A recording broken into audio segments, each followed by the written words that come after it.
Buenos días a todos. Vamos a repasar lo que estuvimos viendo ayer. Destacábamos que en 1936 la Unión Soviética se dotaba de una constitución que organizaba al país como una república federal, en la que las distintas repúblicas soviéticas se unían como estados federales, incluso con posibilidad de derecho de autodeterminación. La Constitución de 1936 establecía un conjunto de derechos muy amplio que resultaba sorprendente teniendo en cuenta que era el momento también en el que se agudizaba gran parte de la represión, tanto dentro del propio partido como fuera del partido. Decíamos que para este marco que creaba la Constitución de 1936, la institución más importante era el Soviet Supremo, que estaba organizado por dos cámaras, y de él salía el Presidium, cuyo presidente se convertía también en jefe del Estado, sería una especie de delegación permanente del Soviet. Y por su parte, el gobierno lo formaría el Consejo de Comisarios del Pueblo. Os explicaba ayer que, a pesar de esta estructura que marca en la Constitución de 1936, en gran medida el poder en la Unión Soviética, como suele pasar en otros regímenes totalitarios, se encontraba en el control del propio partido. El Partido Comunista de la Unión Soviética se va a convertir en la herramienta que permita el ascenso político de las personas que quieren medrar en esa estructura política, y vamos a ver que desde 1917 a 1933, por ejemplo, el número de afiliados al partido va a crecer de manera exponencial, hasta el punto de que hay más de 2,5 millones de afiliados en la última de estas fechas. Sin embargo, el estar afiliado al Partido Comunista no suponía una garantía para evitar las características más perversas de los regímenes totalitarios, y en concreto la represión a cualquier forma de oposición, tanto interna como externa, tanto real como imaginaria. Decíamos que en el régimen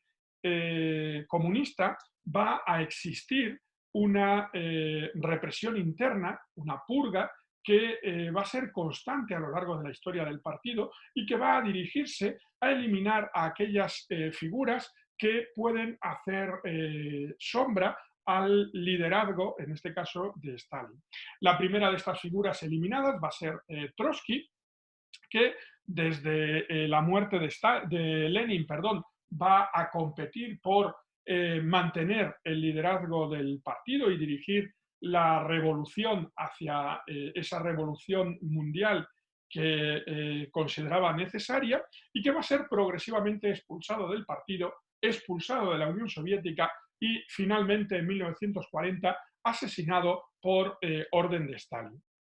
Sin embargo, esa eliminación no va a ser la última, sino que ya en la década de los 30, Stalin va a ir haciendo desaparecer a los distintos dirigentes vinculados a la primera generación de revolucionarios, aquellos que hicieron la revolución de 1917. Primero se eliminará aquellas figuras que se solían situar en el ala derecha, a la derecha del propio Stalin, como son Rykov, Bukharin o Tonsky, y posteriormente, a partir de 1936, se va a abrir toda una representación de juicios farsas, los denominados procesos de Moscú, donde se van a depurar a dirigentes del partido y miembros de determinados colectivos, por ejemplo, a militares o ingenieros. En estos procesos va a eliminarse a líderes como Kamenev o Zinoviev, que fueron aliados de Stalin en la depuración de Trotsky. Y los procesos, como decía, se van a extender a gran parte de la oficialidad del Ejército Rojo, lo que va a provocar que la URSS se encuentre con una escasez de mandos capacitados cuando se produzca la invasión de Alemania en 1941, y a otros colectivos, como podían ser los ingenieros, a los que se consideraba, una vez que se han formado una nueva generación de ingenieros ya crecidos en el régimen soviético, digo que se les consideraba a esos viejos ingenieros como representantes del orden burgués que habría que exterminar. Os ponía dos ejemplos de la autoacusación que Zinoviev o Kamenev van a realizar durante el proceso, porque si algo tenía de diabólico este sistema es que además de eliminar al disidente, se le exigía que reconociese su culpa. Como decía, es un procedimiento que luego va a tener una recreación literaria en la obra de George Orwell, 1984, donde se representa la estructura política a modo de antiutopía de un Estado totalitario de inspiración comunista. Sin embargo, la represión dentro del partido no va a ser la más importante y la de mayor alcance, sino que desde el mismo momento del triunfo de los bolcheviques se van a crear toda una serie de instituciones encargadas de eliminar aquellos sectores que se consideran contrarrevolucionarios. Estos sectores se van a concebir en términos genéricos, es decir, no tiene por qué cometerse ninguna falta individual, ningún delito individual, sino simplemente la pertenencia a alguno de los colectivos que se consideran contrarrevolucionarios es suficiente. Al igual que sucedía en otros ámbitos de la vida económica soviética, la represión también va a impulsarse por criterios de planificación, de tal modo que los órganos, que es como se van a conocer en general a este tipo de instituciones encargadas de la represión política, van a tener que satisfacer determinadas cuotas de producción en cuanto a la eliminación de disidentes políticos o de organizaciones contrarrevolucionarias. A lo largo de la historia van a ir cambiando de nombre, empezaron como Cheka ya apenas unos meses después del triunfo de la Revolución de Octubre en 1918, luego se llamará GPU o GPU NKVD o el último y más conocido de los nombres para nosotros, KGB. La acusación se hacía empleando un artículo genérico, el artículo 58 del Código Penal soviético, que establecía desde categorías como la de sospechoso hasta toda una serie de acciones que ponían en entredicho ese carácter de amplias libertades que en teoría reconocía la Constitución de 1936. El procedimiento incluía una detención arbitraria, ya digo que no era necesario haber cometido ningún delito, y una tortura, normalmente en las instalaciones de estos órganos, en el caso de Moscú se trataba de la central de la Lubyanka, para que una vez que el reo haya confesado los delitos, someterle o condenarle a una pena de reclusión con trabajos forzados en Siberia, en distintos campos extendidos por toda la geografía soviética, donde permanecía habitualmente unos 10 años, lo que en la práctica suponía una condena a muerte para muchos de los enviados al Gulag. Los dirigentes de estos órganos, con la excepción de Félix Dzerzhinsky, que va a ser el fundador de la Cheka y el primero que va a poner en marcha esta policía secreta de carácter político, y su sucesor Menzinsky, como decía, ninguno de los siguientes dirigentes, a pesar del carácter prácticamente omnímodo de su poder, va a evitar la propia purga. Así, Yagoda, que va a ser el encargado de llevar a cabo el Holodomor, esa destrucción intencionada mediante el hambre de varios millones de personas en Ucrania, Yezhov o finalmente Beria, van a sobrevivir para poder ejercer su poder más allá de, como digo, de las propias disputas. Yagoda y Yezhov van a ser eliminados en tiempos de Stalin y Beria va a ser asesinado cuando dispute el liderazgo a los otros 3 dirigentes que van a reclamar la herencia de Stalin, lo que veremos en el tema de la Unión Soviética en la segunda mitad del siglo XX.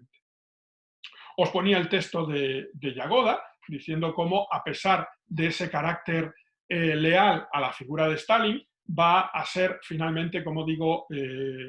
purgado y eliminado.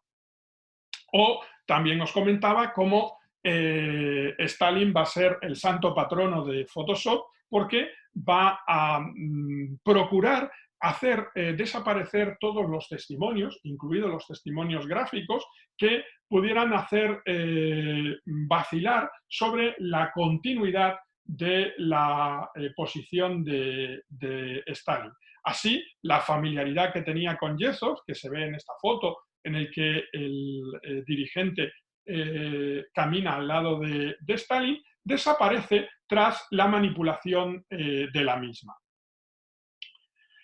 El artículo 58, como veis, establecía toda una serie de características que, agrupando en delitos contra el Estado, permitía prácticamente que cualquier comportamiento que decidiese el poder político pudiese ser amparado por esta norma legal. Os comentaba los casos más extremos, que algunos pueden resultar risibles si no fuera por la consecuencia dramática que va a conllevar este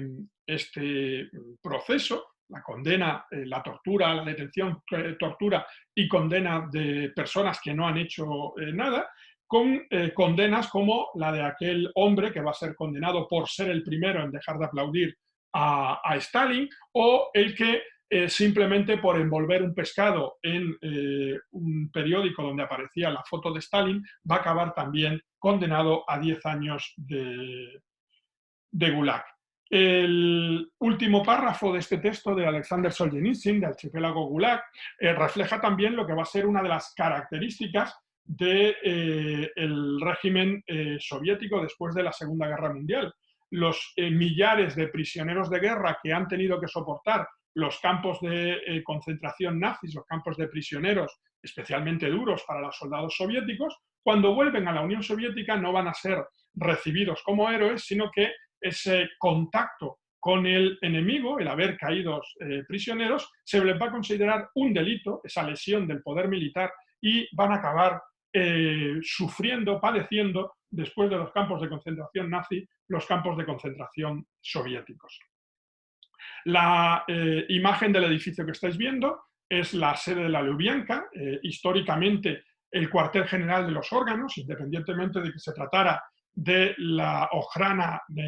zarista como de la Checa y del resto de las denominaciones que van a tener esta policía secreta,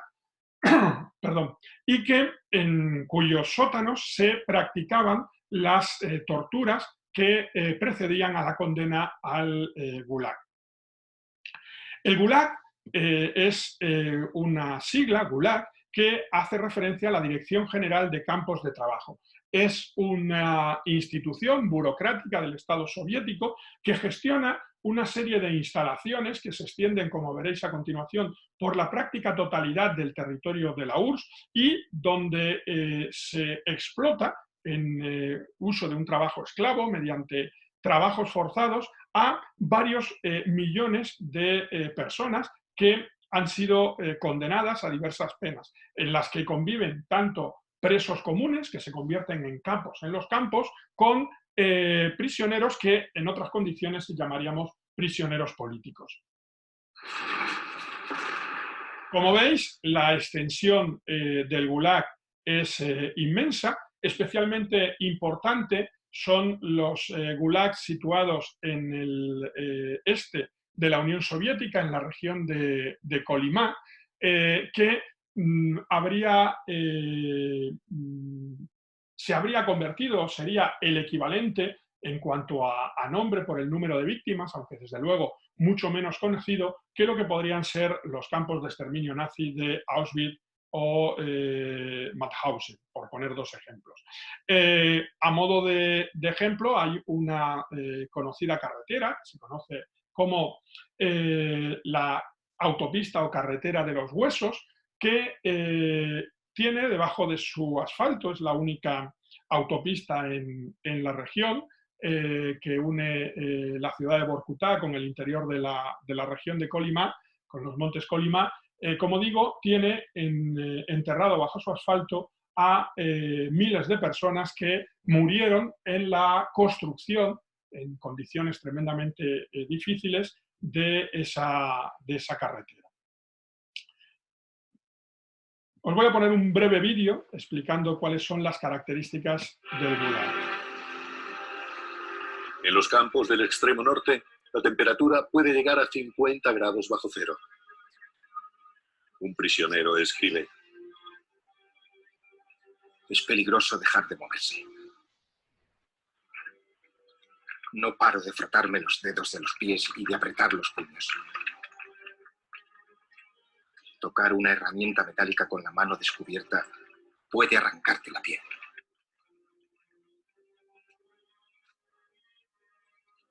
María Ioffe está agotada. Es una prisionera política. Nuestro equipo se compone de intelectuales. Pero entre esos espantajos, ¿quién puede reconocer a los violinistas, a los arpistas o a los científicos? Estamos en un estado constante de estupor y embrutecimiento.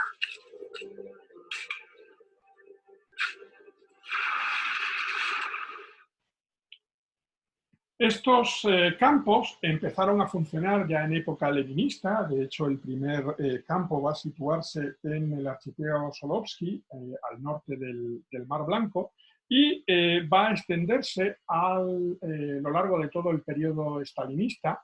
transformándose luego en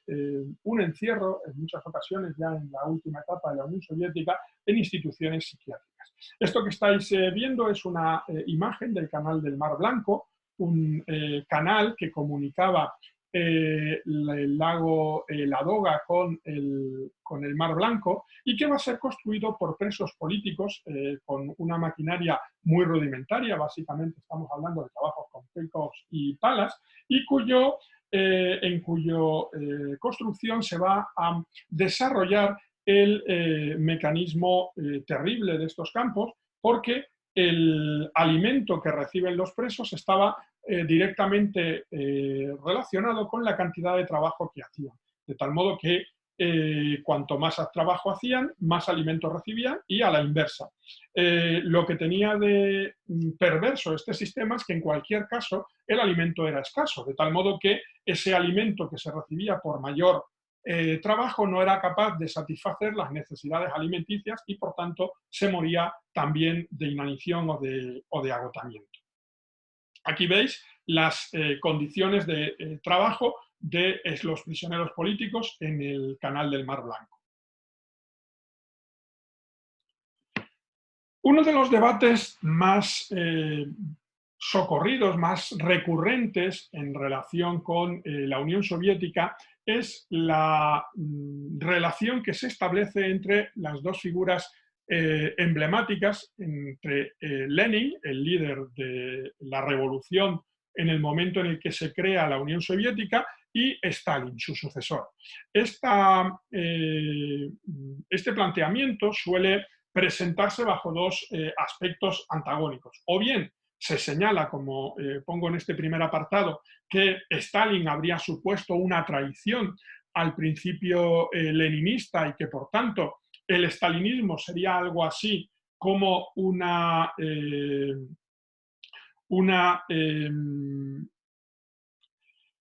derivación indebida de lo que serían los principios comunistas, o dicho de otro modo, el estalinismo no sería la sociedad comunista. Y frente a esta posición están los que opinan que el estalinismo es la puesta en eficacia, o el desarrollo de esos principios leninistas, y que la Unión Soviética mantiene la lógica del Estado totalitario que habría empezado a construir Lenin. Probablemente la respuesta, como pasa en muchas ocasiones, se encuentre en un punto medio entre estas dos posiciones extremas. Por un lado, hay evidentes diferencias teóricas entre Lenin y Stalin. ¿Qué quiero decir con que hay diferencias teóricas? Bueno, pues que el procedimiento en el que Stalin y Lenin suelen analizar las realidades políticas que se encuentran plantea diferencias muy importantes. Lenin, por ejemplo, solía ser capaz de percibir cuál era la naturaleza de la situación y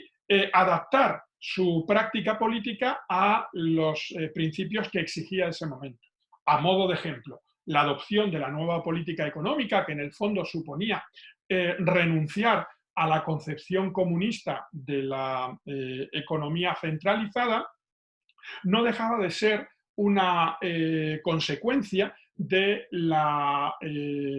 debilidad a la que se veía sometida la economía y la población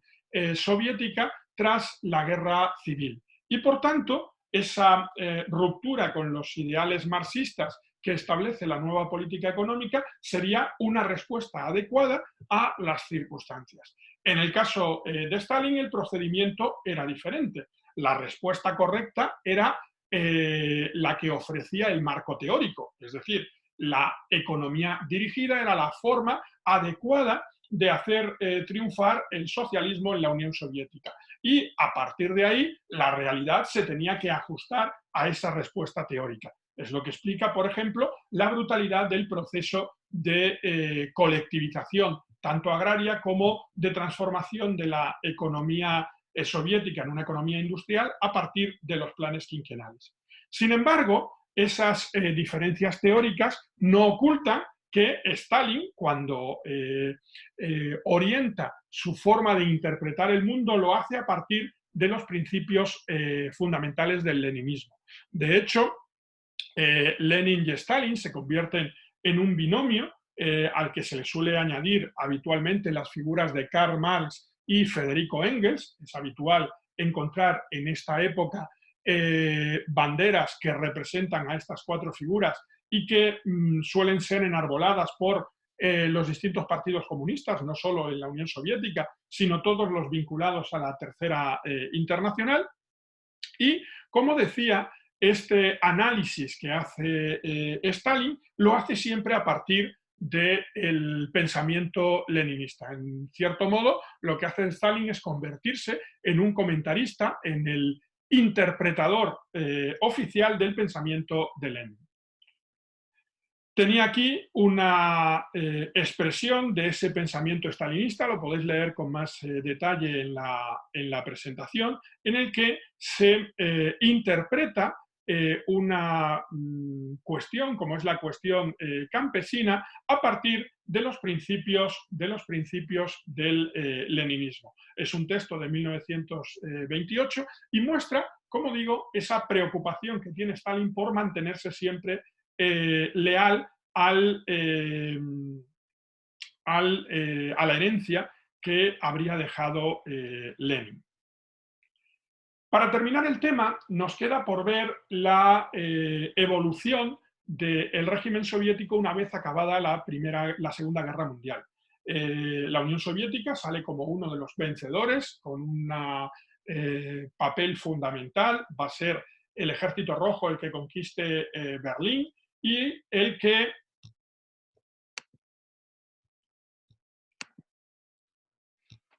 a ver si consigo quitar esto.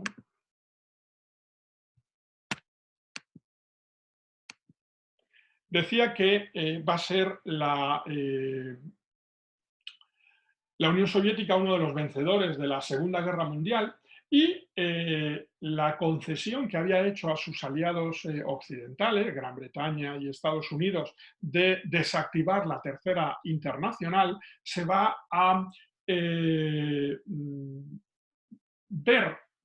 transformada, se va a cambiar cuando a partir de 1947 se acentúe la Guerra Fría, el marco de relaciones internacionales que va a ser el común después de la Segunda Guerra Mundial. Así, en 1947 se va a fundar la Cominform, o la Oficina de Información de los Partidos Comunistas, que se pretende presentar como una réplica a la doctrina Truman y al Plan Marshall que Estados Unidos está impulsando en Europa occidental. La unidad del movimiento comunista internacional se ve rota cuando en 1948 es expulsado el líder y el partido que lideraba Tito, el mariscal Tito, que es el líder de Yugoslavia, que desarrollará un modelo socialista de carácter antiestalinista, pero el resto de los partidos, tanto del bloque del telón de acero como algunos de los partidos occidentales, como veremos, va a estar detrás de toda una serie de campañas, como ese movimiento de la paz, con el lema por una paz duradera, por una democracia popular, que pretende movilizar toda una campaña política que presentaría a la Unión Soviética como garante de la paz frente a los agresivos Estados Unidos. En 1956, tras la muerte de Stalin y el 20º Congreso del PQS, donde se va a condenar el culto a la personalidad asociada a la figura de Stalin, la Cominform va a desaparecer. Para terminar el tema, únicamente señalar los partidos comunistas que forman la Cominform en 1947 y que incluyen a todos aquellos del este de Europa, donde se van a instalar democracias populares, desde el Partido Comunista Polaco, Checoslovaco, Húngaro, Rumano, Búlgaro o Yugoslavo, junto con dos partidos comunistas, los dos más importantes de Europa Occidental, como son el PCI, el Partido Comunista Italiano, y el Partido Comunista Francés, que van a ser correas de transmisión, como digo, de esta política stalinista en el occidente del telón de acero. La muerte de Stalin y su posterior caída en desgracia va a desaparecer esta acción conjunta de los distintos partidos comunistas, pero se va a mantener una cierta relación entre ellos que solo se relajará en Occidente a partir de la invasión soviética de Afganistán, de Checoslovaquia en 1968, que va a procurar o va a estimular la separación de los partidos comunistas occidentales y el impulso de lo que se va a conocer como eurocomunismo. Bueno, con esto tenéis aquí un texto con respecto a la fundación de la Cominform, el llamado informe Janot, que explica el porqué de esta organización que reúne a partidos comunistas de distintos países. Y como os decía,